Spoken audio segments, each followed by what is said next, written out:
মদের হারাম হওয়ার বিধান একবারে আসে নাই।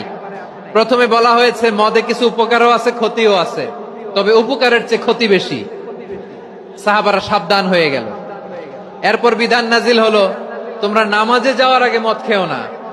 5 বেলা সাহাবারা আর মদের কাছেও যেতেন না, আরো সাবধান হয়ে গেল। সব শেষে ইন্নামাল খামরু ওয়াল মাইসিরু ওয়াল আনসাবু ওয়াল আজলামু রিজসুম মিন আমালিশ শাইতান ফাজতানিবু। মদ, জুয়া এগুলো শয়তানের কাজ, এগুলো থেকে বিরত থাকো। সবাই মদ খাওয়া থেকে একেবারে বিরত রইল। মদের মটকা হাড়ি ভেঙে সবাই মদিনার রাস্তায় ঢেলে দিল। মদের পানিতে পুরো মদিনার অলি গলি সয়লাভ হয়ে গেল। বলেন সুবহানাল্লাহ। তাহলে মদ কি একবারে হারাম হয়েছে?